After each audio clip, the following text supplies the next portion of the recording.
Hello, and welcome to another edition of IB Nation Sports Talk. I'm Vince D'Addario. That guy right there is not Sean Stiers. That's Jesse Stiers, the new and improved version. It's Stiers 2.0. And this is, let's see, he's got a couple more days of vacation, so we're going to be filling in for him for the next couple of days as well. We got rapid fire tomorrow only, but today we're going to talk about some interesting things about Notre Dame, I guess. And I'm gonna do my version of a recap for practice this morning. Nice. I know that Brian and Ryan did, I think, a 4-hour show this afternoon where I'm sure that they broke down, practice and all of that. And I didn't watch it on purpose because I want to kind of give my piece on what I saw at practice and things of that nature. And then we're going to roll into rapid fire, Jess. But so a little peek behind the curtain here, folks. We decided not to have a show or not to have an IB Nation Sports Talk show last night because Brian and I decided, well, we were both at practice. Let's just do a show together as opposed to doing two different shows with two guys that weren't at practice. That seems silly. So, hey, let's get after it. And so I gave Jesse the night off. And what does Jesse do with his time off? Go ahead, sir. Yeah, so Vince gave me the news yesterday that I got the evening off. So in that very moment, I decided to go to the Cubs and White Sox game. It was crosstown series, 2-game set. Cubs were looking to sweep it, and Stroman was on the mound. Obviously, didn't end up pitching. How we've seen him pitch so far this year. But I was excited to see it. The opportunity was there, and I couldn't pass it up. And Vince, I don't know if you know this, but from where my parents live now, it's only an hour and a half drive to Guaranteed Rate. It's on the south side, it's like straight shot. Yeah, you're just right off. It was a quick. I mean, going there was obviously a little bit more busier, but man, we flew home because no one leaving Chicago is going to Indiana after the game. Everyone's predominantly staying in Illinois. So as soon as you get off 94 to take the exit to the Indiana toll road, you are out of there. There is like no one on the road. So. It was a great night. Cubs got down early, came back and won it. Yeah, they did. Swept the crosstown series, one game under 500. And more importantly, I was telling you, I played some bets and netted like $150, which covered my ticket costs. So I feel good. Yesterday was a great day for me. Hey man, you're not kidding. It is so typical Jesse and like mid-20s guy. Be like, oh wait a second, I don't have to do anything tonight. I'm gonna go out of state and go watch a professional baseball game. Like I'm just gonna hit the road and we're just gonna do our thing. I'm impressed, jealous, all at the same time. I would say the only downside, if there was one, is we didn't get home till about like 2 a.m., 2:15 last night. That was the only downside. It was just because the game was so long. We're used to these 2-hour, 2.5-hour games with the new pitch clock rules. But yesterday's game was high scoring, a lot of pitching changes, slow innings. Okay. And it felt like one of those, back and forth, high scoring, just traditional baseball games. It was actually just a really good game, to be at in general. I really enjoyed myself. The only downside too is it was hot inside that. There was no air breeze. It's a concrete jungle with a basically a facelift of black, everywhere else on the exterior of the stadium. So combine that together. I knew it wasn't me when I looked around and everyone else's face just had like that film of sweat on it. Everyone had a film of sweat on them yesterday, but it was worth it at the end of the day. Yeah, no, I absolutely. And were you in the sun, like the direct sun most of the time with where you were sitting? No, and even that's the thing though, is even if there was just no breeze and it was just like brutal standstill mugginess, it's just like you could cut a piece out of the air. It felt so thick. See, that's why you spring for the nosebleed seats, man. You get a little wind up there at least. That was true. I was telling you too. I splurged a little bit because I have never been to an actual Cubs and Sox series. Yeah. So I sat right above the Cubs dugout, about 15 rows up. So I got it paid for. I won those bets.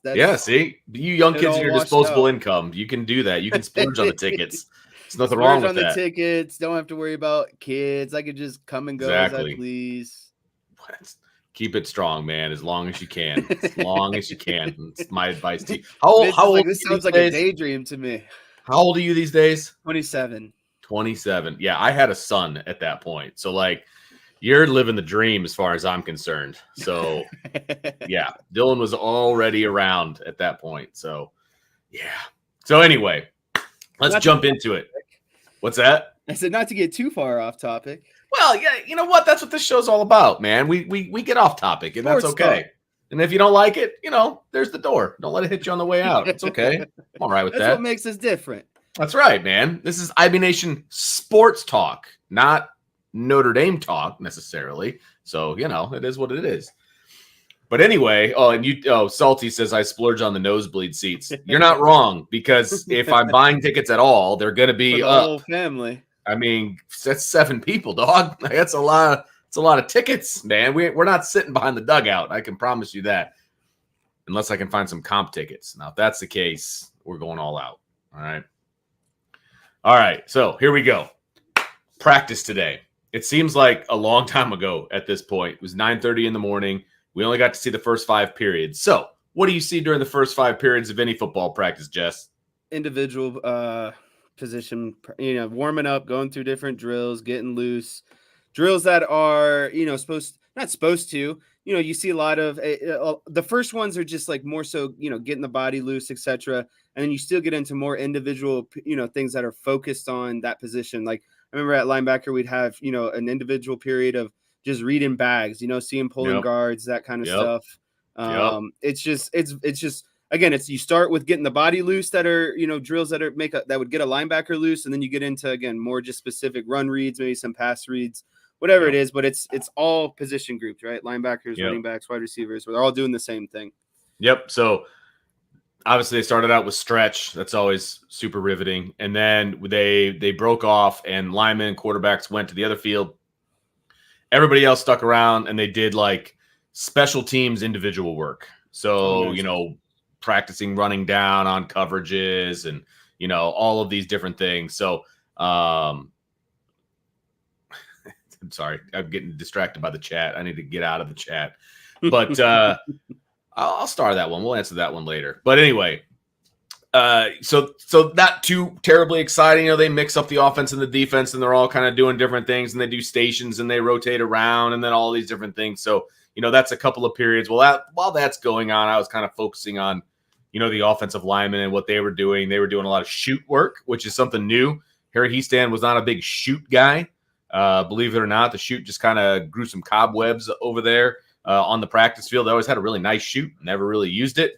They definitely use it under Joe Rudolph. So if you don't know what a shoot is basically just a long, it's about maybe 4 feet off the ground, 4.5 feet off the ground. It's got like a lid, and then you get under it, and it helps you stay low, basically. And so what they were doing is they were getting on the edge of the shoot. So they had to stay low in their stance, and they had to stay low firing out of their stance. But then when they would make contact, they would be outside the shoot, and they could rise up and get on in into the defender. And, guys are moving around a lot better this year than they were last year. I'll give them that. The starters are the starters. No surprise there. I thought, Rocco Spindler did yeoman's work. He pretty much he's stacked now. He's stacked 2 practices off of one another. I thought he did a really good job. But Andrew Kostafik, he just looks bigger than he was before, and he still moves just fine with some of that added weight and added size. So he looked good. Brian and I were talking about Tosh Baker. Tosh Baker really kind of caught my eye. Tosh Baker has never caught my eye in the past. But he caught my eye with his size today. And then I was like, okay, well, I need to watch this guy.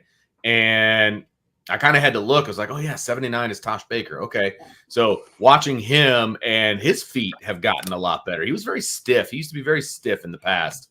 But with the added weight, from whatever reason, he has gotten better feet. And so he looked good. The starters all look good. I mean, they look great. Quarterback drills were interesting for sure. They were doing a lot of not one-on-one stuff, but like a lot of individual stuff. And then they were running this drill, and I talked to Brian about this because I was watching the quarterbacks and he was kind of more watching the defense. They did this drill where they would hand off the ball. So they would hand off the ball to a running back. They would roll out to the wrong side. So what that means, if you're a right-handed quarterback, you're rolling to your left, and then he's got to throw it to like an out route, like a 5 to 7 yard out route. And Sam Hartman and Kenny Minchie, man, this was a drill that was made for them, basically, like different arm angles, just whipping their body around, just zinging the ball in to the manager that was out there catching the ball. They look really, really good. That is not Steve Angeli's game. And I'm not banging on the kid. That's just not his game. He needs to be a kid who is in the pocket, diagnosing plays, diagnosing defenses, putting the ball on guys. His ball placement was really good when they were throwing to receivers, things like that. You're not rolling out Steve Angeli to throw the ball. That's for sure. At least not to the left. He rolled out and he just kind of tried to turn his body, but then he just ended up kind of floating the ball in there, and it got there. But it was a noticeable difference from what Steve and Sam were doing. You know what I mean? So, that was very noticeable in the quarterback drills. That is for sure. Then I started watching the running backs, and this is going to kind of tie into the topic that we're going to talk about today. Our topic is basically, how does this team stack up athletically to, past Notre Dame teams?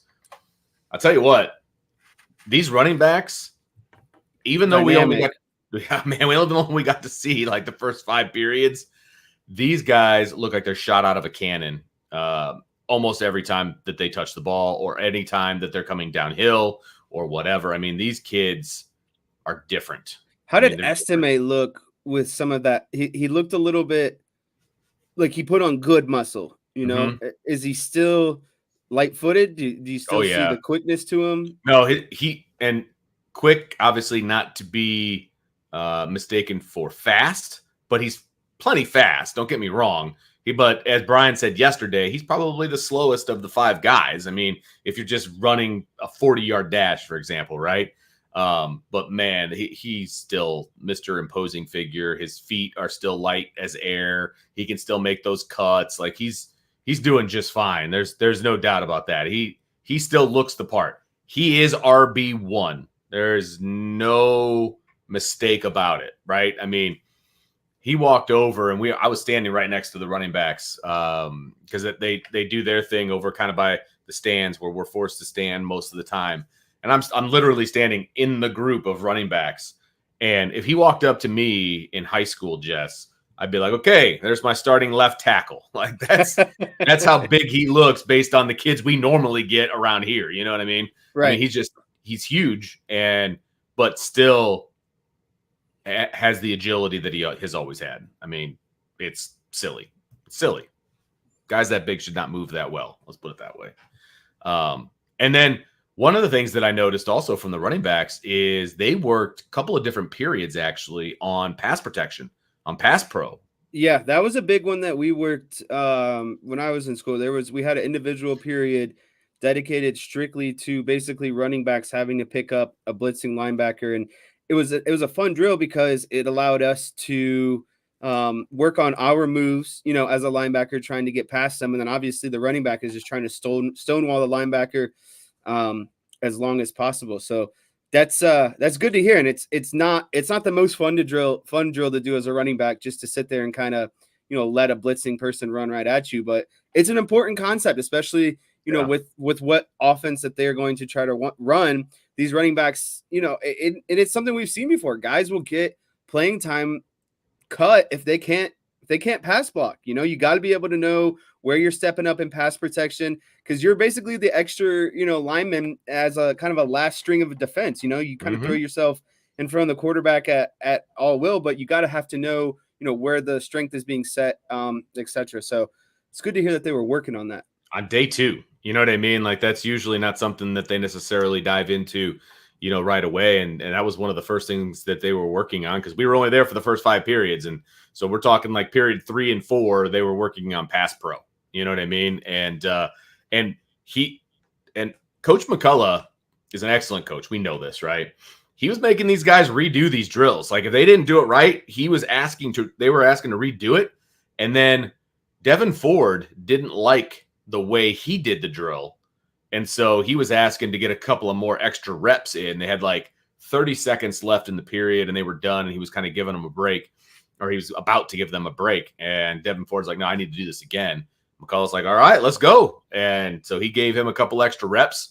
And he was much happier with the way that those reps turned out. So, give a lot of credit to Devin Ford. It was hot, even though it was only about 10 o'clock this morning. It was hot. It was muggy. It was nasty. And they had an opportunity to take their helmets off and sit in the shade, get some water. He's like, nope, I need to do this drill better than I was doing it before. And so he jumped in and did his thing. So I guess good accountability. Yeah. And he's a veteran, right? I mean, he's a graduate transfer from Penn State. And he's showing these young guys what's up. I like that a lot. I forgot to tell Brian that one, actually. So that was good to see from him. It just sets the standard as a position group, exactly. No matter where you're at, it's a collective position group thing. Your unit strong. You want to be good, and kind of hold everyone accountable. You got to make sure you're contributing to the team. Yeah, no, absolutely. I loved it. I think that group is deep and it's talented and it is very, very, very, very good. So then they move and they get into kind of routes on air kind of a situation. They've got multiple quarterbacks throwing at the same time to multiple receivers. Tight ends come over, running backs come over, wide receivers come over. They're working on routes. They're looking at being crisp, that whole thing. I mean, and one thing that Brian and I always talk about when these kind of things happen, look, it's on air, right? I mean, it's not that big of a deal, but there has been many times where we have been at a Notre Dame practice, and I'm not going to say which year or whatever, where there's balls on the ground during that period. I mean, and whether it's bad throws, whether it's, bad catches, whatever the case may be, no balls on the ground, man. Like that was not really a thing. There were no balls on the ground. It almost looked like a symphony of guys all over the place, multiple balls in the air at the same time. This offense is moving right in the right direction. So we had a comment earlier from one of the posters saying that the defense is way ahead of the offense and the offense is terrible and all these different things. Like, I don't know where you're getting your information, but that is not the case of what is happening at practice.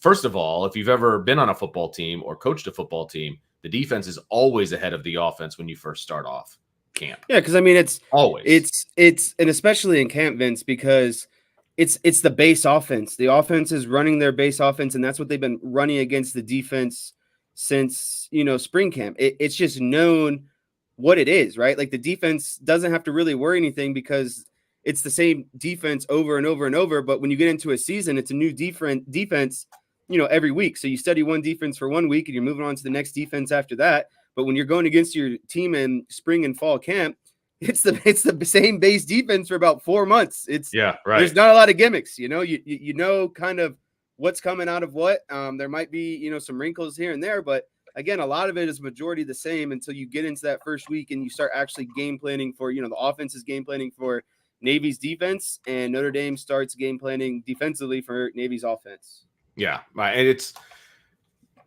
I don't know what other places are saying because I'm not really paying attention to what other places are saying, but what I saw with my own 2 eyes is I see an uber talented backfield on offense. I see an uber talented wide receiving core who catch the ball just fine. They do not have a case of the drops or any of that stuff. Like, it's ridiculous from what I'm hearing. Now, when they do one-on-ones, does the defense win some of those? Absolutely, they win some of those. They win a lot of those because that's what they should be doing, right? I mean, you have an All-American at corner, and you have a guy who's got the potential to be an All-American at the other corner, and same thing at safety. And yeah, they're going to win some. They're going to win some reps, man, and that's what you want. And as a team, they haven't even put pads on, folks. Like they have not. They have helmets. That's it. No shoulder pads, no lowers, no nothing. It's very difficult for me to say that one side of the ball is whooping up on the other side of the ball. There's no physicality. There's no physicality whatsoever.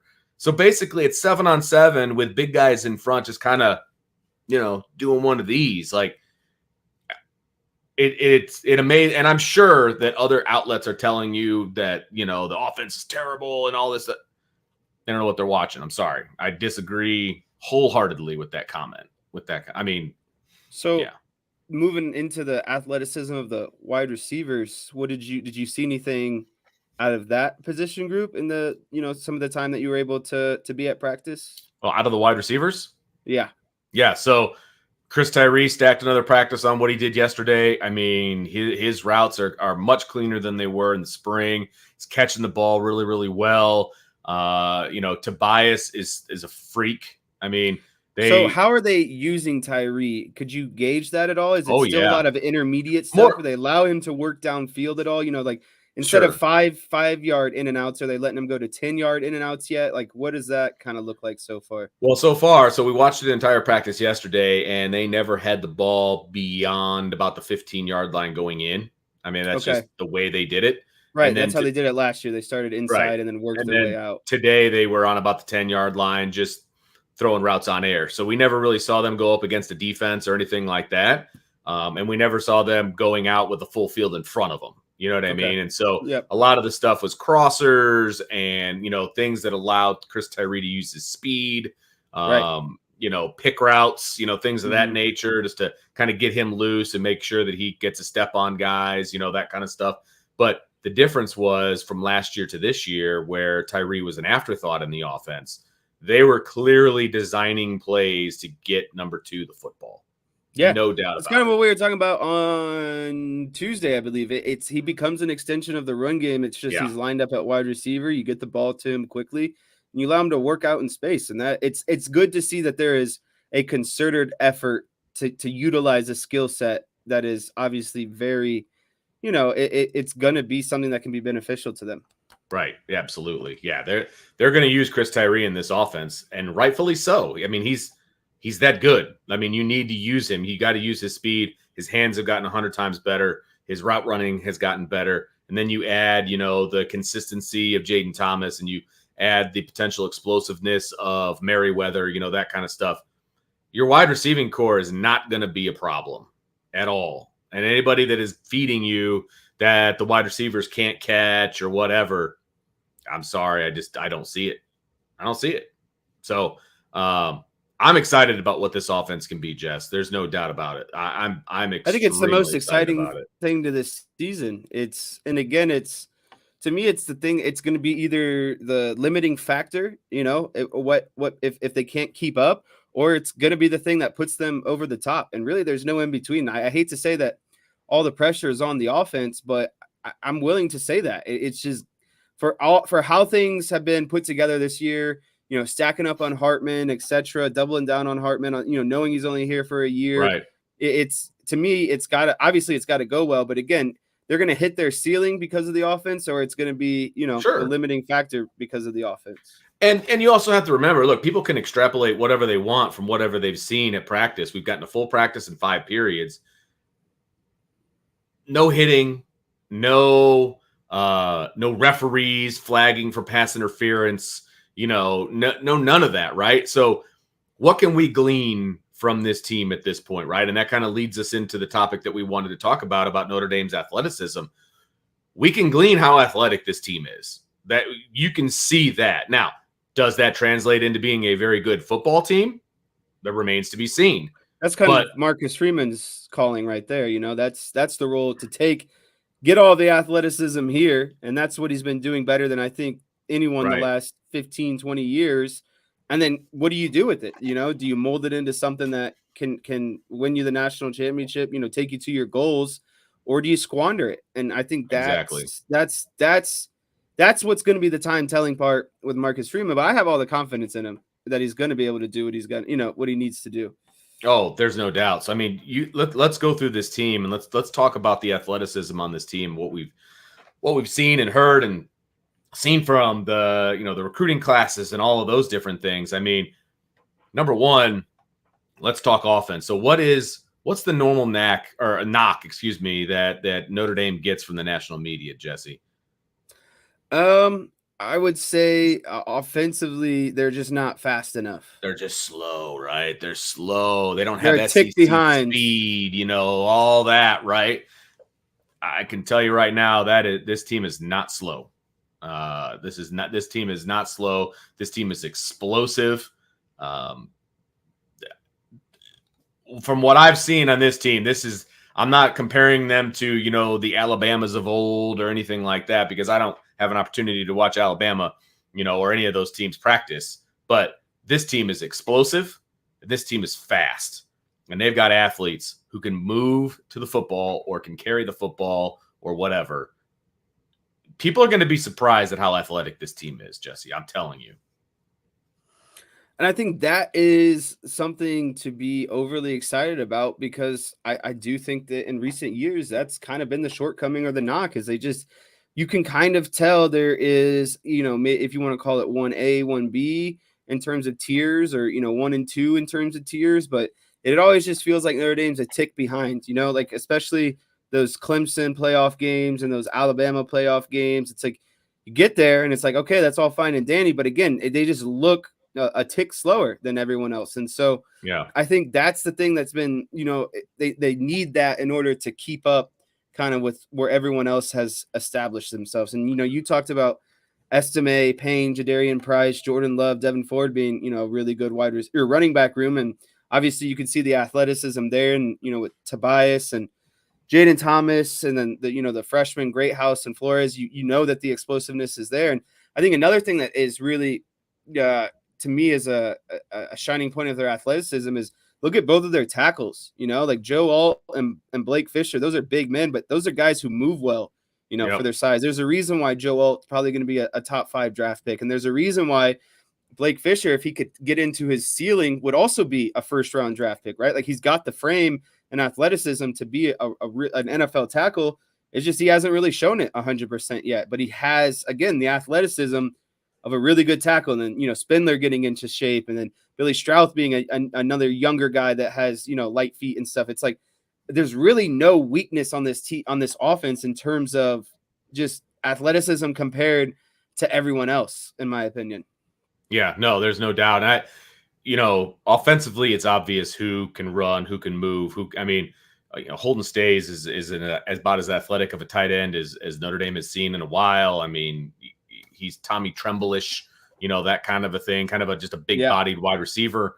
Then you move over to the defensive side of the ball, and the speed at linebacker is undeniable. And especially these young guys, right? The two older guys can move from point A to point B pretty stinking fast too. And we saw it with our own eyes. I mean, JD and Jack, I realize they get a lot of criticism, right? They're good linebackers, though. They are fast linebackers. I realize, look, their wingspan is not double their height or anything like that. They don't have long arms.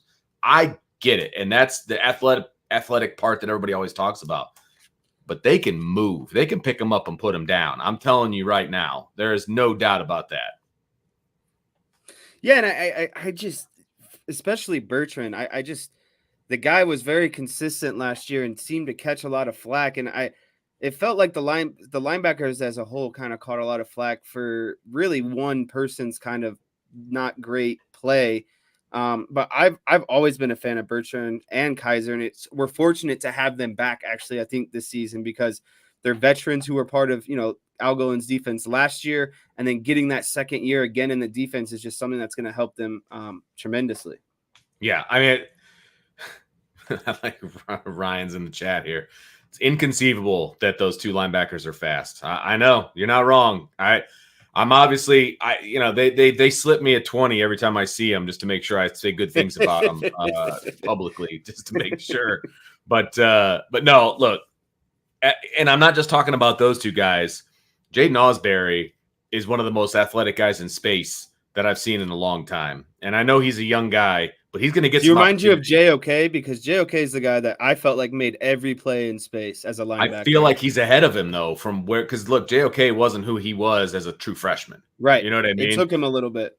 Absolutely. And so I feel like if we're comparing them as true freshmen, I feel like Ausberry's ahead of him. Now, I'm not saying that Ausberry's, is going to be better than JOK. I'm not going there yet, but I'm saying as of right now, he's flashing. Like I said this a couple of days ago, I would not be surprised if Jaden Osbury was playing in space on one side or the other against Navy, because Jaden Osbury is going to be able to tackle in space, the pitch man, and get downhill on the quarterback. Oh man, or whatever, especially right? in a triple option offense when your job is just literally to hit the pitch man. I think that's a perfect role for someone like him, because if he's open in space, a young guy shooting out of the cannon, just wanting to blow someone up, and it's not a hard read, Vince. You literally tell him, hey, your It's job not even is a read at all. I mean, it's your like job is to tackle this guy in space every time, and if you do that, you're doing your job. No doubt about it, and that's the key, right? I mean, where triple option gets you is it's as a defender, and you can speak to this way more clearly than I can because you've played in the defense. I've coached it, you played it. It gets boring doing the same thing over and over and over. Well, that's what they're over. banking on, is that you just mentally collapse. It's a mentally strong game, and it's a mentally you have to be selfless. You can't be the selfish guy who, just because the ball is in front of your face, you want to break code or break rules or whatever, and tackle someone you're not supposed to. That's what they're banking on, is the repetitiveness over and over. Is eventually you're just like you're just not going to do it after a while. They're banking on you not staying true to basically the rules of the triple option. Exactly. And that's how you can, I mean, honestly, that's how you can get a freshman on the field, because you just like, look, man, I don't need you to know the whole defense right now. We're playing the triple option. I just need you to do this over and over and over and over. You know what I mean? Like that's it's super simple. Just don't not do this and we're going to be just fine. And it's like cornerbacks in triple option defense, where they, even though that it's a run 90% of the time, 95% of the time, you still got to run with your wide receiver, because the one time that they fake it and chuck it and the guy's wide open, then there's an issue, right? It's kind of right along those lines. Right, exactly. So, position by position, this team is going to be more athletic than they've been in a really, really long time. There's just no doubt about it. And somebody said in the chat that, Brian Kelly was more focused on the trenches and really building that up, and kind of ignored the perimeter and the athleticism and the speed out in the perimeter. And I think there is some truth to that, because that he was trying to put Notre Dame in a mold that Alabama was in 2011, 2012, that kind of a thing. But then as soon as Alabama won in 2012, they flipped the script and they started adapting to college football and saying, hey, we need to be athletic on the perimeter, and we need to score points, and we need to do all these things. We can't just be run by our defense. And Notre Dame kind of followed that path. Now, you can win a lot of games doing that. There's no doubt about it, but you can't compete at the highest level. And they changed, and so that they could compete at the highest level, Notre Dame never did. And now Marcus Freeman is attempting to catch back change up. Exactly. Catch back up, score points, do what he needs to do to compete at the highest level. And that means getting speed and athleticism on the perimeter. And they are doing that both on offense and on defense, but not forgetting about the trenches, because they're getting in quality linemen, and they're, on both sides of the ball. And yes, they've missed on some guys, but they've also hit on some guys too.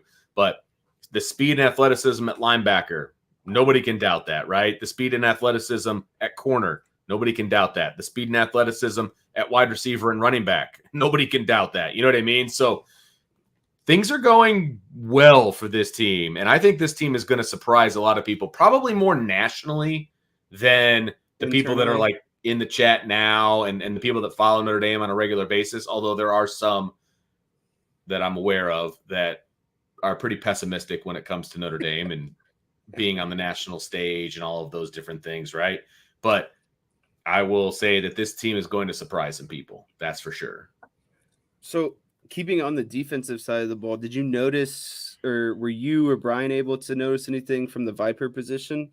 I think to me, that's like where I have the biggest question mark. Like the corners, the safeties, the linebackers, like two of the three linebacker spots, I'm like, okay, I know what's pretty much going to happen. The corners, I know. The safeties, I pretty much know what's going to happen at, the one level. Maybe the two deep level is more of a question. But to me, personally, I think the Viper and like the defensive tackle are kind of like the biggest question marks on the defense so far.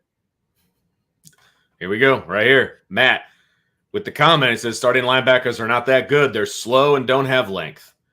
They're not slow, dude. I don't know what to tell you. There's no way I can prove it to you except turning on film and actually watching the game. The linebackers are not slow. It's funny you just addressed both of these. Yes, they're not slow. They're not slow.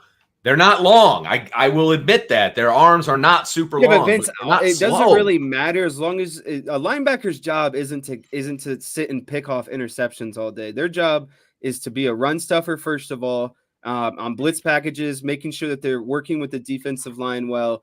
And then third of all, if it is pass, your job is more so to get your hands on the wide receivers to give them a reroute than to actually catch the ball. You get more use out of your arms as a linebacker of again, rerouting these wide receivers, tight ends off their route to allow your safeties and corners to kind of make up some time in the secondary.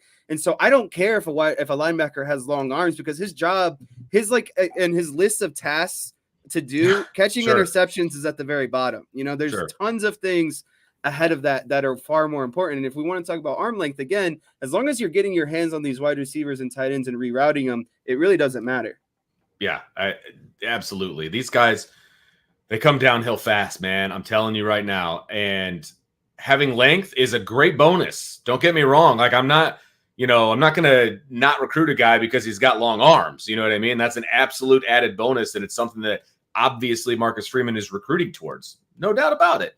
But the guys that are going to play this year, I promise you, you're not going to, unless you've got the preconceived notion that, and I'll say it, because they're white, they're slow. Like, they're not slow, okay? They're not slow, but, it's all good.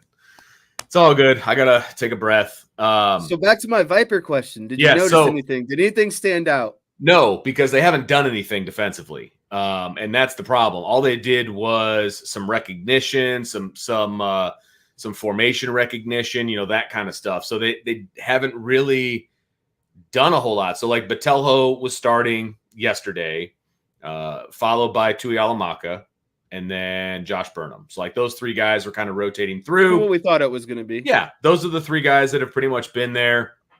I think all three of those guys can play. There's no doubt about that. If Botelho's light goes on and he ends up being a 3-down guy, then they're going to be really good there. And then you are able to sub in Tui Alamaka and Burnham at times. Like, the Viper is going to be just fine. There's no doubt about that. Yeah. Nice. Yeah. So Ryan Roberts asked if I have short arms, or no, do I have long arms? No, I don't have long arms, Ryan. I think that was your downfall. Because I am a short, slow white guy, right? I used to be a fast white guy, but that ship sailed a long time ago. All right, let's see here. Ryan wants you to elaborate Botelho's appearance at 260 plus. He looks good. I mean, he carries it quite well. His burst is still there. I mean, he looks good. There's no doubt about it. I think, from a physical standpoint, Botelho he's ready to go.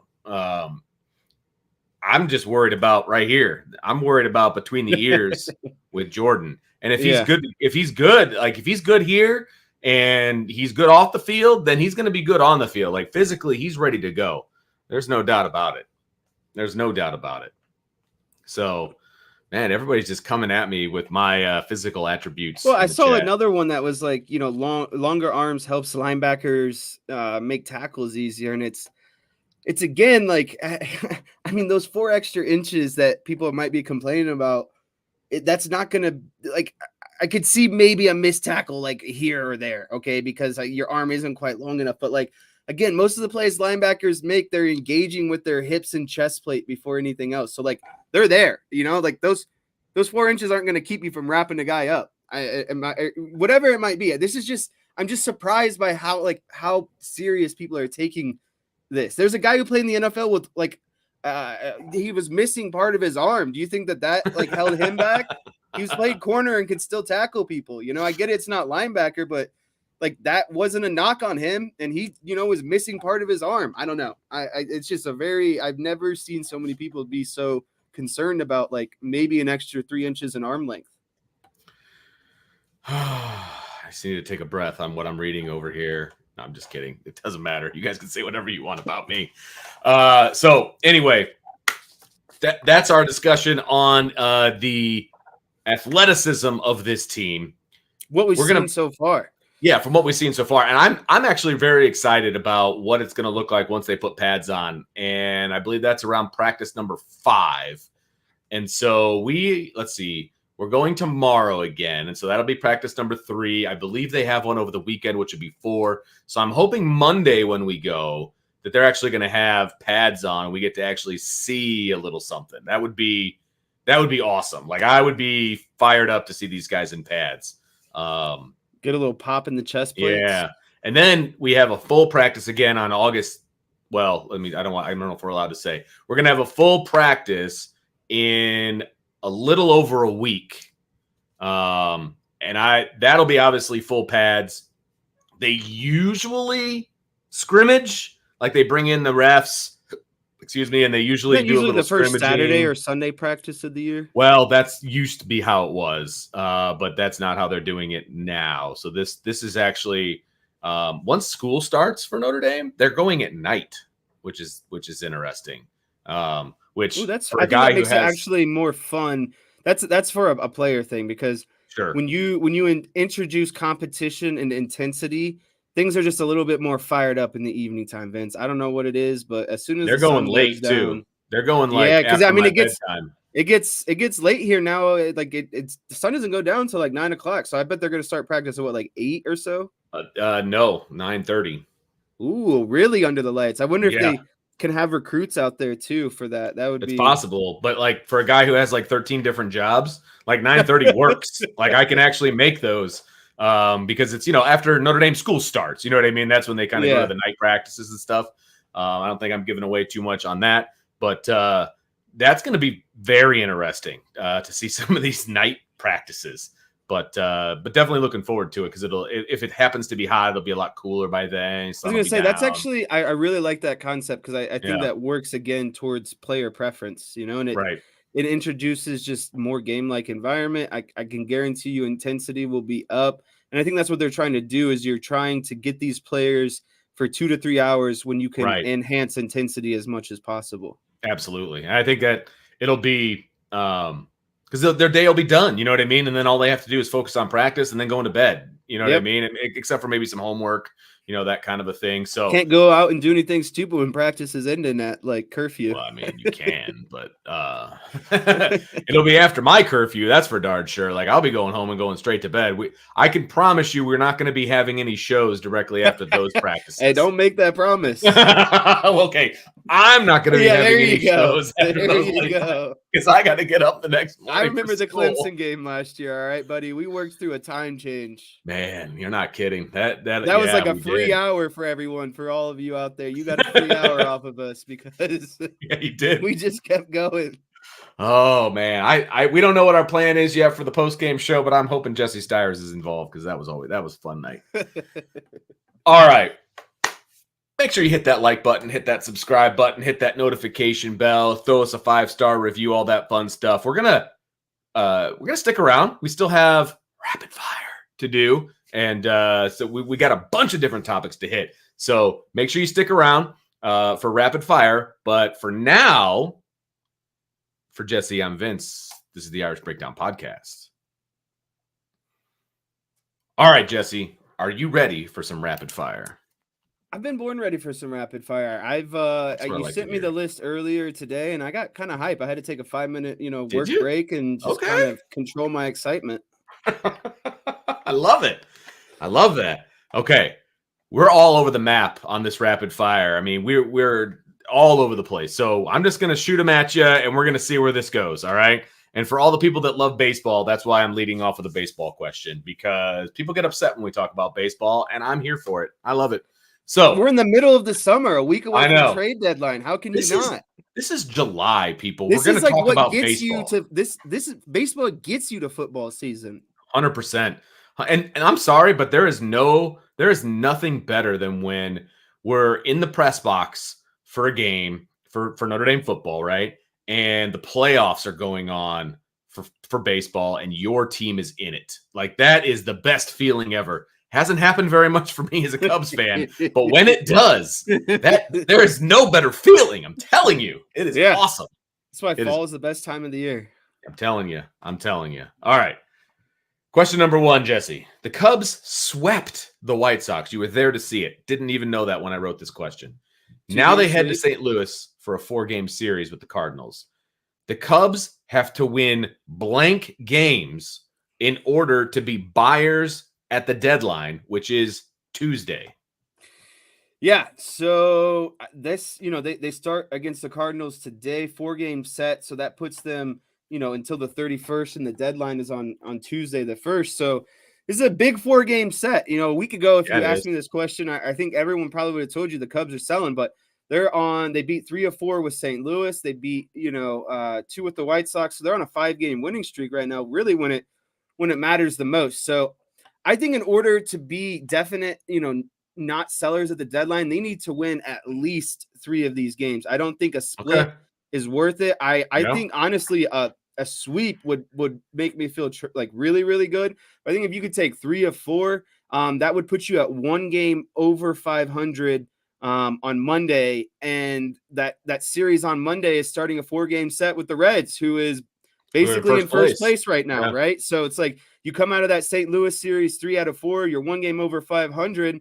You have a good series against the Reds, and you're probably potentially looking at maybe 2 or 3 games out of first place right at the deadline. I think it would be a hard case for them to sell being in that position, and especially knowing the flack that Jed Hoyer has caught these last few years, because he sold off at all of the last, recent deadlines, and all of those prospects haven't turned into anything, Vince. So he's kind of under the hot Sure. seat of, if you sell off again, well, is it even really worth it? Because you're not turning those prospects into anything. And if, you're sitting a game over 500 with potentially, 5 games out of first place with 55 games left, I just don't see how you cannot run the table considering kind of how healthy and hot that they've gotten over the past, week or two.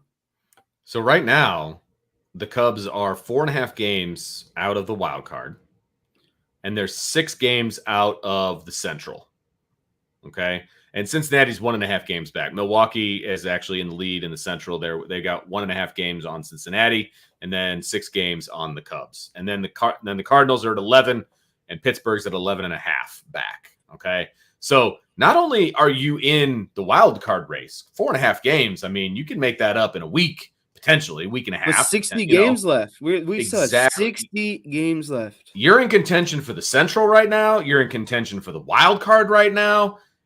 If they become sellers at this point, I think there's going to be a fan revolt. And I realize you can't make all your decisions based on what the fans want to do, but there would be a friggin' revolt at this point with the way that the Cubs are playing. Well, and it's just been frustrating because not only did they not capitalize on their World Series window, like I'm grateful that they got that World Series, but sure, to me they had they squandered a window. They didn't do as much as that they should have in that window, and then ever since they've just been selling off. So it's like it's just been kind of back-to-back sour tastes of not fully utilizing a window when we could win, because I'm realistic. You can't win every year. You go through the highs and lows. You go through the the rebuilds to get back up to those prominent points, and it's like that's fine. But you can't continuously sell and have nothing to show for it at the end of the day. Exactly. So I agree with you. I think it's 3 out of 4. Then they become like really solid buyers at that point. Like if they split, I don't know, we're talking about 1 game here, but they've got to at least see what's out there. It's a big difference. Yeah, they've got to at least see what's out there. It either puts you 1 game under 500 or puts you 1 game over 500. The difference between going 2-2 and 3-1, and I just think that at this moment they got to get their heads above the water, right? You got to poke your head out of that water a little bit and start to float. And I think that's what 500 is going to do to them. Let me ask you a question. If the Cubs become buyers, what are you looking for? Oh, you don't have to give me specific like people unless you've got some. No, I don't got people, but I think there's 2 glaring issues. They need another a consistent bullpen arm, and they need some sort of first baseman. Like I don't mind Bellinger and Tauchman splitting time, but Bellinger's a true first baseman. Does he play a great first base? Sure, that's because he's athletic, right? But I don't think you can continue to rely on Mike Tauchman in center field every day and put Bellinger over at first every day. And I mean, everything's blown up with them on first base this year. They tried to call up Mervis. That didn't work. They tried, they had Mancini and Eric Hosmer at the beginning of the year. They thought that was going to work. It didn't work. they're missing. They're missing the two corners of the field, right? They're missing a first baseman and a third baseman. Wisdom and Masterboni are splitting time at third right now, but I mean, they're not going to acquire a third baseman because that's Christopher Morel's spot. He's just not ready to play third base yet. So why go out in free agency or at the trade deadline and get maybe a big third baseman when you got one in house? I just think they need a big bat, solid first baseman, and they need some sort of relief pitching in the bullpen. So no starter. You think they're okay with starting lineup, or with the they have the best pitching? They got the best 1-2 punch in the NL. They have Stroman and Steele. Those are guys who were both potentially going to start the All-Star game. Both guys were All-Star pitchers. Kyle Hendricks has been pitching about a 3 ERA since he's been back. I mean, that 1-2-3 isn't. I'd take that, especially in a wild card series, a 5-game series. I would take my chances with Stroman and Steele being my 1-2 punch. And obviously Hendricks is a grizzled veteran as far as the postseason and all of that. Like I would trust the ball in his hands in big moments. You know what I mean? And I think they're fine with starters as well. So if you're going to get an arm for the pen, are you talking like middle relief? Or are you talking about middle relief? Okay. Innings 6 through 9, essentially. Right. Just someone consistent, someone you can turn to, and know that they can get a shutdown inning. I feel good about Alzolay in the 9th, maybe a couple innings in the 8th. Yeah. If he needs to. I like Julian Merriweather. I hate when they go to Michael Fulmer. Assad's not been too bad. He actually pitched two really good innings last night in relief to get Stroman out of a jam. To me, it's they have the talent in the bullpen. It's just they can't stay consistent in the bullpen. I just think they need a guy, no matter what. Like, they can't ride out the highs and lows much longer in the season. You need someone who can consistently just go out there and eat up some innings. Yep, absolutely. No doubt. And there's people in the chat that agree with you that there were wasted opportunities with the team that the Cubs had back in 15, 16, 17. And it was no doubt about like that. I said, it's great. They won that World Series. It's been over 100 years. Like I cried when that happened, right? Like, it was a great moment. It's something I was looking forward to in a long time. I never thought I'd see the day. But to be greedy, they didn't capitalize on having some of the talent that they did. They need to go get Rizzo from the Yankees. Just bring him back. That's what I'm so sad. If they just would have kept him out of all those and just kind of built everything else they've done. He's the one I wanted to keep. He's the one.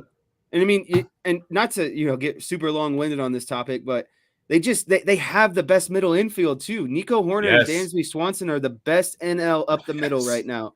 They don't make errors defensively, and they are very solid hitters. Both guys are batting, 270 above. Dansby Swanson has one of the best WARs among active shortstops right now. It's just they have all these really strong pieces, starting pitching, up the middle defensively. They're missing kind of that one big piece on either corner of the infield and another arm in the bullpen. Okay. GM Stiers, I like where your head's at, kid. I might replace Jed Hoyer. You never know. I mean, wouldn't take much. So that sounds good to me. All right, let's move over to a different type of professional league. The recent news from the NFL is the big-time running backs think that they should be paid more. I mean, who doesn't, right? Everybody thinks they should be paid more. But they had a big conference call. They did this whole thing about, they deserve more, whatever. Scale of 1 to 10, your agreement with their struggle. So I think this question is pretty funny, and I'm going to have to answer it based off the way you worded it. I understand their struggle. I think if you ask everyone, they are overworked and underpaid, right? Or underappreciated. No one, I guarantee you walk up to 10 people, 9 people at least will say that they're not paid enough, right? And that, of course. Right. And so I think that they are fair in their and what they're feeling and thinking and stuff like that. But let's just, the matter of the fact is, running backs, you don't need to pay a running back big money on a second contract, because there's events for a position where you get tackled every time you touch the ball. That wear and tear, you're not gonna keep the speed and the shiftiness very long, right? And so there's always fresher and younger legs, and more importantly, cheaper legs, right? I can get a rookie contract, a rookie running back I can get a running back on a rookie deal that's probably going to be faster and more elusive than a second contract running back who is, going downhill, deteriorating, and is also going to cost you more money at the same time. So I get the way they're feeling, it's just as a I just personally would never sign a running back to a second big deal, and that's just how it is. Absolutely agree. I would draft a kid, keep him on his rookie deal for as long as possible, and then if he's still top of the market, whatever, after the rookie deal is over, you franchise tag him. I mean, Yep. I realize there's other positions that you may want to franchise tag, and all of that, but you're going to be able to steal running backs at the franchise tag, like good quality. I mean, look at Saquon Barkley. He got tagged. That too, and it's like you don't have to worry about it's basically a year by year assessment. You're like, oh, okay, yeah, you still look pretty quick and fast, Yeah. but I'm willing to make that bet for 1 year, not for 5 years. Exactly. When you could be good this year, and then the rest of the 4 years something happens and you're screwed. So it's like, yeah, it just logically makes sense, and it's not fair, and it sucks for running backs, but it's just how the cookie crumbles, unfortunately. No, you're absolutely right. I mean, look at Notre Dame right now. They've got 5 running backs right now. Yes, Audric Estime is the number 1. We can all agree on that. The other guys are really, really talented. Plug and play them, man. Like I said something to one of the guys that we were talking to at practice today. I said, I don't really care who wins the second running back spot or the third running back spot. They're all really good players. You're going to be fine, which leads me to the point that I'm making is that you can go out and get plenty of good running backs out there. I don't want to say running backs are a dime a dozen because there's obviously some elite guys out there, but there's plenty of guys out there that can do what you need them to do in this pass-happy offensive time period that we're in the NFL. And I don't see it changing anytime soon. You know what I mean?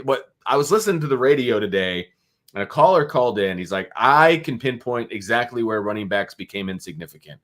He said, remember the year where Le'Veon Bell sat out for the entire year because he wasn't happy with his contract? Remember that? Yeah. And I can't remember who the kid was who came in and was a running back for the Steelers. Didn't miss a beat. You know what I mean? And then I believe Le'Veon Bell was off to wherever he went. I think it was the Dolphins, right? Or wherever he ended. I don't even remember where he went, or the Jets. But like that shows you right there. Okay, you want to sit out all year? Peace be with you. We're going to go find somebody else that's going to fill your shoes and be just fine. I made a good point. All right, Jesse. Question number 3. The United States women's soccer team tied the Netherlands last night in the World Cup 1-1. Buy or sell their chances of moving on to the knockout stage. So correct me if I'm wrong here, Vince, but my understanding in the men's World Cup is that 2 teams per group advance, and in the women's game, it's only 1 team per group. It's 2. I believe it's still 2, but it depends on so however you finish in your group depends on your seeding in the knockout stage. So if you finish first in your group, you're going to get a better matchup, a better seed, better draw, if you will. Oh, I was going to be a buy either way, but I'm even more so of a buy right now because I think the question might be what are the chances that the United States still winning their group? That should have been a better question. Yep. So buy or sell that. So they're tied points wise, but they're up on goal differential by 3. It's +4 to +1. Yeah. So I still buy that they're going to win their group because right now, like you said, they are tied, but they do have a 2-goal lead in the goal differential right now. And, the Netherlands play Vietnam in their last game, and the United States plays Portugal. So that game is going to be obvious. Like the U.S. game is going to be a little bit more challenging than the Netherlands game, right? And so what you have to worry about at that point is both teams, and I say this with about pretty much all the confidence I have, both teams are going to win. It's just a matter of what that goal differential looks like at the end of the day. And with the Netherlands playing another opponent, a weaker opponent in Vietnam, you just hope that the United States didn't squander their opportunity when they played Vietnam. Did they not beat them by more to kind of create a bigger gap in that goal differential? But I think as long as they don't give up a goal in the Portugal game, that they'll be fine. I think they'll score 2 or 3 goals. And it would take the Netherlands pretty much to win by like 5-0 over Vietnam, 6-0 over Vietnam in order to take the number 1 spot. So I'm buying that they're going to win the group and be the number 1 at the end of the day. because right now the Netherlands they won their first game against help me out. Portugal. Thank you. They won that 1-0, and then they tied the United States 1-1. So they've only scored 2 goals the entire World Cup at this point. So yeah, I think as long as Notre Dame has as long as the United States has a clean sheet and they score 2 or 3, I think they're going to be in the driver's seat to win their pool or their group, which is what they need to do so that they have. The problem with the United States, man. Did you watch the game last night? Did you have a chance to watch it? Vince, I was occupied. That's right. You were at the Cubs game. My bad. They have had it was very similar to Vietnam, the Vietnam game. They had so many opportunities to score and just didn't do it. I think they had like 17 shots on goal. Whereas, yeah, I remember I looked at one point and oh it was towards the end. It was like the 86th minute and it was still tied 1-1. And it was like the U.S. had like 18 shots and like 10 of them were on goal. And the Netherlands had like 4 shots and they only had 1 on goal. And of course, it was the only one that went in. Yes. And it literally went through like 4 United States defenders as well, like just right under their legs or between their legs. The United States right now is I just feel like they're not that they're not taking it as seriously, but it just feels like they're like, all right, we're still, getting loose together, figuring this out. And I hope it doesn't turn into like the like a light switch situation where they think they can just flip the switch whenever they need to. I would just like to see them come out and just dominate every game as much as possible. Because it just felt like in the Vietnam game that wasn't really their goal, was just to dominate. It felt like it was more to like get some people out there, see how this kind of works out, maybe see how this works out. It wasn't like, we know what we're doing and we're going to put our foot on your throat and beat you 7-0. Right. They're not winning 13-0 like the last World Cup, Right. I mean, it's just, they don't have that killer instinct. I agree with you completely. Like there was so many times they would get the ball in the box and not shoot it. And they would like pass it off or they would do so. It was very frustrating to watch. I was yelling at my TV and my son just looks at me. We're watching the game together. He's like, Dad, it's women's soccer. What do you expect? I'm like, all right, dude, relax. That's my 16-year-old talking. You know what I mean? But like, it was so frustrating. Like you're in the box, shoot, put it on. Like, let's go. Yeah, it was super frustrating, but they tied, I guess. I hate ties, but especially in the World Cup. They were down 1-0 for so stinking long. I mean, the tie was almost a relief. That's the problem. And they should never have that feeling from a United States women's team in the World Cup. They haven't lost a game since 2011, by the way. So spoiled we are. Yeah, exactly. All right. Question number 4. As if Colorado was not in the news enough with Coach Prime, they have now announced that they're leaving the Pac-12 for the Big 12 beginning in 2024. Do you buy or sell that move, Jesse Stiers? Yeah, I buy that move, and it seems to be this is what we've kind of not predicted, but are anticipating or waiting to see to happen. It's like kind of like the falling of the Western Empire. It's like the Pac-12 is crumbling, and I think it's just going to fall down piece by piece. And Colorado being the latest piece, I mean, it makes sense to them. It makes sense geographically. Like they're close to the. And they used to be in the Big 12. I mean, right? Yeah. And so I just think it makes sense realistically for where they're at. And I think with Coach Prime coming in, it makes sense kind of for, who he is too. I think in the not that like the Pac-12 has great defenses, but I think the Big 12 has even less of a defensive presence, right? Like you see a lot of high scoring games. And I think that's something that can work to Coach Prime's advantage ultimately. So I think they get to stay closer to home. They're going to be in a conference that makes more sense. And I just think it's another thing that just is kind of propelling or helping this whole Coach Prime situation. I just feel like whether you like it or not, and this is my opinion, I just think the pieces are falling together and he's going to end up kind of turning this thing around, however long it takes. It's definitely a buy if you are Colorado, right? I mean, it shows you how much I pay attention to the Pac-12, but whenever I think of Colorado, I still think of them as a Big 12 team. So the fact that they're leaving the Pac-12 to go to the Big 12 makes sense. Like that's where they should have never left in the first place. That's where they should be, in my opinion. Now, their basketball program is going to struggle in the Big 12. Oh, yeah, it is. I mean, they're going to get smoke showed, a lot. But it makes sense for Prime and all of that. You know what I mean? He's Do you going to think have a he had bigger a say in recruiting it? base. Oh, absolutely. Yeah, I do. I do too, but it's kind Yeah. of crazy to me that he's That getting he such a should. say, and Yeah, exactly. he's never really coached in the Power Five before. It's Well, either gonna really fall on Colorado's fate, like it's just like that's how the Prime in general. He's either going to fall on his face or he's going to be successful. I don't see a whole lot of in between, right? I same. mean, that's the thing. I mean, look, they're going to compete because there's some lower level Big 12 teams that I think they're going to compete well with. Just You naturally know, having better athletes is right. going to be half the and in some of those. No doubt. No doubt. And it's a good move for them. I think they have a more natural fit in the Big 12 from an all sport standpoint.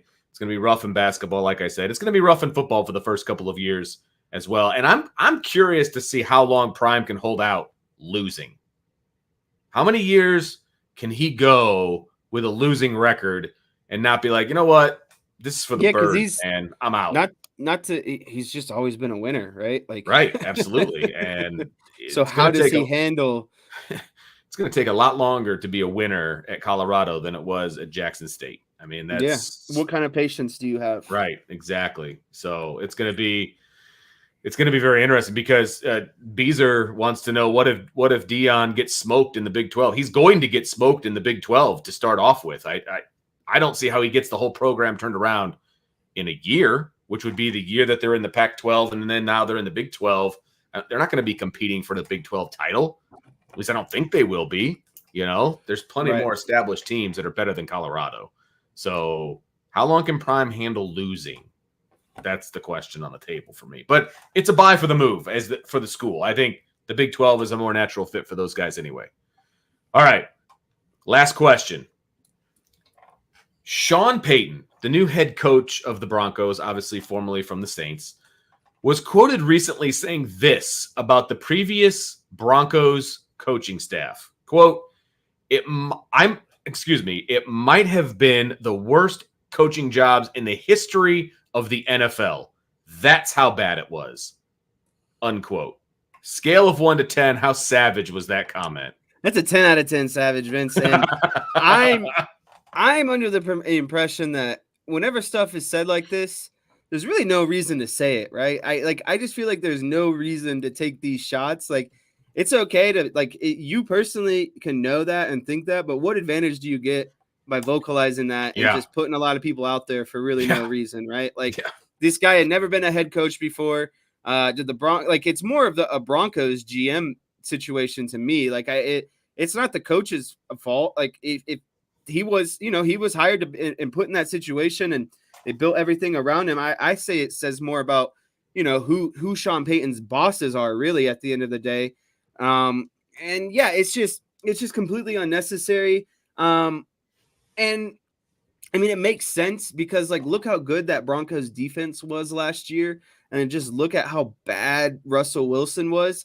And I enjoyed the downfall of Russell Wilson. So I hope that this actually isn't true because then it gives Russell Wilson an excuse for how bad he played last year. But man, I don't see the need for this. At the end of the day, it's completely savage, but it's completely unneeded in my opinion. It was completely unneeded, but it's a 10 out of 10 on savagery. Like that. I mean, I guess I don't follow everything that Sean Payton does, but he's always seemed like a guy who kind of keeps his wits about him. Yes, he was suspended. Yeah, kind of out of character for him too. It felt out of character. That's exactly right. And again, I don't follow his day-to-day moves and all that. He was suspended for a year because of the targeting and or whatever the bounty gate. Yeah, but man, I would love to hear the entire interview to hear how they got to that. Because I mean, a lot of these times you get kind of trapped into out of context questions. Yes, absolutely. That's Beezer brings up a good point too. Does Sean Payton not remember the whole Urban Meyer situation? Because, that seemed even worse. I would take a bad coaching staff over a bad coaching staff and a guy who's demoralizing to his players day in and day out. Yeah, exactly. And has this complex that if things go wrong, that it's everyone else's fault. Yeah, I saw But I another quote. digress. I saw another quote where he's like, "Yeah, everything that they did last year, we're literally doing the opposite. Everything." I'm like, "Wow!" Like he was on fire, dude. Like he was just throwing He was letting shade it have anywhere it, he just could. fire darts, just boom, Man, boom, boom. well, let's see how good the Broncos are this year, Jesse. That's what I mean. You're only setting yourself up for Yeah. what if you do the same thing or worse? Does that make you a freaking Could even they, worse? could they be coach? worse? I mean, Well, they were really bad last year. Russell Wilson was really bad last He year. just looked broken. He didn't even know. Oh. Look like he knew what he was doing. It's horrible. And maybe that is a coaching thing. Maybe it's not. Let's see what he does this year. That team was bad, and Russell Wilson was bad. So, we'll see how it goes. But I was surprised when I read that. I was like, oh, okay, Sean Payton, you must feel real good about this season, man, in order to be making those kinds of comments. That's for sure. So, all right, Jesse. Well, that's going to do it for the Thursday edition of Rapid Fire. Make sure you guys tune in tomorrow. Tomorrow's Friday. We all know what Friday is at 1:00. It's the Friday free-for-all mailbag. So make sure you tune in, get all of your questions answered. All of your inquiries will be touched on. I'm not sure who the crew is going to be tomorrow. Might be me and Brian. Might be me and Ryan. Might be Ryan and Brian. I don't know. We'll see. I highly doubt they're going to give me the day off, so it'll be me and somebody. So we'll see what find happens. Out. It'll be a surprise for everyone. It'll be a surprise for all of us. But one thing I do know is Jesse will be back at 5:00 tomorrow for Friday Rapid Fire. So we will definitely Friday Fire, baby. So thanks for joining us, everybody. Make sure you hit that like button, that subscribe button, hit that notification bell, share with your family and friends, throw us a 5-star review, and make sure you tell them that Jesse is your favorite co-host. Yeah. Absolutely. Or tell me why I suck. We could have a segment why Jesse sucks. I don't care. At least you're leaving a comment. Yeah, absolutely. And as long as you leave a 5-star review, you can say whatever you want, man. I'm actually cool with that. So anyway, so everybody. This has T-Rex arms, but I'll leave a 5-star review. It's okay. I'm all right with it. It's okay. All right, everybody. Make sure you guys have a great rest of your Thursday. We will see you tomorrow on the Friday Free-for-All mailbag. So until then, thank you for listening to IB Nation Sports Talk and the Irish Breakdown Podcast. Boom.